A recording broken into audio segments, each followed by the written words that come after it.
सर्वप्रथम सर्वांना सादर दंडवत प्रणाम. सागराची गाज आणि सह्याद्रीचा साज, दऱ्याखोऱ्यातून पानाफुलातून आपुलकीचा सुगंध असणाऱ्या या महाराष्ट्र भूमीत अनेक हिरे जन्माला आली. पण आज आपण इष्टप्राप्ती स्पीच या यूट्यूब चॅनलच्या माध्यमातून जे स्वराज्यासाठी एकनिष्ठ असणारे सरसेनापती म्हणजे हंबीरराव मोहिते यांचे राजकीय शौर्य तर आपण पाहिलेच आहे, पण आध्यात्मिक क्षेत्रातील म्हणजेच फलटण येथील आबासाहेब मंदिर या स्थानासाठी त्यांचे योगदान मोलाचे आहे. तर भारतीय संस्कृतीने ज्ञानाने भक्तीने नटलेला अहिंसाचा संदेश देणारा पंथ म्हणजे महानुभाव पंथ. आणि या महानुभाव पंथातील तिसरे श्रीकृष्ण म्हणजे श्री चक्रपाणी महाराज यांचा जन्म फलटण याच गावी झालेला होता.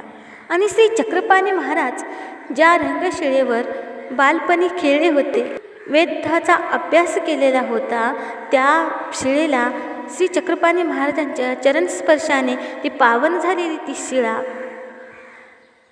म्हणजेच रंगशिळा आणि त्या रंगनाथ मंदिराचं रहस्य आज आपण या व्हिडिओमध्ये जाणून घेणार आहोत. आणि त्याचबरोबरील त्यामागील हंबीरराव मोहिते यांचे कार्य आपण या व्हिडिओमध्ये पाहणार आहोत. हे तेच हंबीरराव होते, ते छत्रपती शिवाजी महाराजांचे सरसेनापती होते. छत्रपती शिवाजी महाराजांच्या काळात ते सरसेनापती होते. आणि याच हंबीररावामुळे आपल्याला श्री चक्रपाणी महाराजांची चरणस्पर्श असलेली रंगशिळा वंदन करण्यासाठी आपल्याला प्राप्त झालेली आहे. याच हंबीररावामुळे आपण श्री चक्रपाणी महाराजांचे स्थान वंदन करू शकतो. ही रंगशिळा पहिले श्री रंगनाथ मंदिराच्या मूर्तीपुढे समोर 3 हात लांब आणि 2 हात रुंदी असलेली, तिच्यावर गोल पैलू आकार असलेला अशी एक मोठी पाषाणाची शिळा होती. तर या शिळेवर बालपणी श्री चक्रपाणी महाराज रांगले, खेळले, बागडले आणि शीर अवस्थेमध्ये त्याच्यावर बसून वेदपठण केले. अशा त्यांच्या चरणस्पर्शाने पावन झालेली शिळा या शिळेला रंगूशिळा किंवा रंगूबाई शिळा असेही भक्तलोक भावार्थाने म्हणू लागले होते. अशी परंपरेने हकीकत चालत आलेली आहे. ही शिळा पुढे काळांतराने फलटण संस्थाचे राजे निंबाळकर यांनी आपल्या राजवाड्याच्या दरवाजावर बसवली होती. हे ऐतिहासिक सत्य आहे.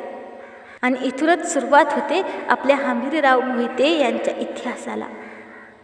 छत्रपती श्री शिवाजीराजे यांच्या संघात हसोजी नावाचे एक गृहस्थ होते. त्यांचा पराक्रम पाहून हंबीरराव मोहिते हा किताब देऊन त्यांना राजीनामा रिसलदार नेमले होते. श्री शिवाजी राजांना इसवी सन 1674ला छत्रपती राज्याभिषेक झाल्याच्या नंतर अष्टप्रधानाची नेमणूक झाली होती. त्यात हंबीरराव मोहित्यांना सरसेनापती म्हणून नेमण्यात आले. हे पूर्वी महानुभावांचे उपदेशी होते. त्यांना महानुभाव तत्त्वज्ञानाचा चांगलाच अभ्यास होता. म्हणून ते मद्यपान करणे, हिंसा न करणे, अन्यभक्ती न करणे असे नियम ते काटेकोरपणे पाळत होते आणि श्रीकृष्ण भक्तीमध्ये तल्लीन असत राहत होते. आणि म्हणूनच त्यांना परमेश्वराने दृष्टांत जाणविला होता. त्यांना एकदा ते सातारा जिल्ह्यातील मोहिमेवर असताना त्यांना असा दृष्टांत झाला की मला यातून काढ.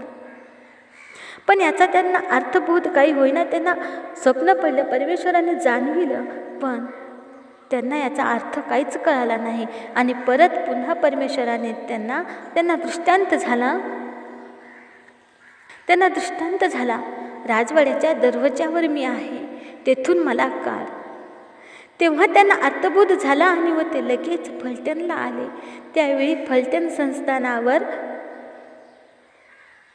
अधिपती असलेले श्रीमंत बजाजीराजे नाईक निंबाळकर यांना भेटून राजवाड्याच्या दरवाजावरील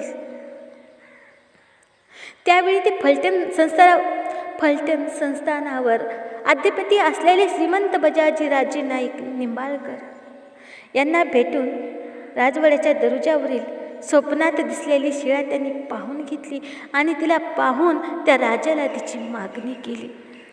मग दरवाजासमोर जाऊन त्यांनी खाली कपडा अंथरला, त्यावर पूजा साहित्य परमेश्वराला अर्पण केलं, लावली आणि ईश्वरास प्रार्थना केली की तुम्ही प्रगट व्हा. असे म्हणल्याबरोबर काय आश्चर्य, काय चमत्कार झाला, ती शिळा आपोआप खाली पडली व तिचे 5 तुकडे झाले. हा चमत्कार पाहून राजे निंबाळकर म्हणाले, यातला काही भाग आम्हाला द्या. त्याचप्रमाणे राजांना 2 भाग दिले. ते त्यांनी आपल्या राजवाड्यासमोरील मोकळ्या जागेत त्या 2 भाग रंगशिळेची स्थापना करून त्या रंगशिळेला, त्या देवस्थानाला इनाम म्हणून जमीन दिली. आणि इकडे हंबीरराव मोहिते यांनी बाकीचे 3 भाग घेऊन एक भाग पूर्वीच्या श्री रंगनाथ मंदिरात ठेवून दुसरा भाग श्री आबासाहेबाच्या देवळासमोर मांडला व राहिलेला 3रा भाग बरोबर घेऊन गेले. आणि छत्रपती शिवाजी महाराजांनी मागे त्यांना आश्वासन दिल्याप्रमाणे इनाम देण्याची वेळ आली होती. तेव्हा छत्रपती म्हणाले, सरदार हंबीरराव मोहिते, तुमचा देव श्रीकृष्ण त्यांची मूर्त शृंगारलेल्या हत्तीच्या अंबारीत ठेवा. अंबारीत बसून आणा. त्याप्रमाणे श्री शिवाजी राजांनी परळी भागात जाहीरनामा सोडला की हा आमचा हत्ती त्या भागात फिरेल, त्याच्या आतील जमीन बक्षीस म्हणून दिली जाईल. जाहीरनाम्याप्रमाणे त्यांच्या फिरण्याच्या भागातील 5 चाहूर जमीन पोगरवाडी गावाजवळचा सर्व भाग श्री शिवाजी राजांनी सरदार हंबीरराव मोहिते यांच्या देवस्थानाला अर्पण केला.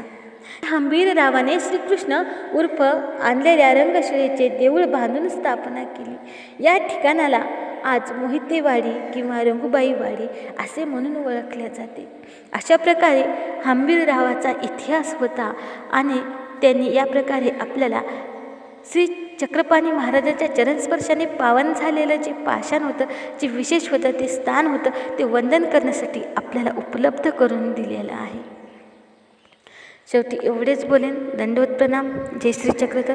ही माहिती कशी वाटली ते कमेंटमध्ये नक्की कळवा.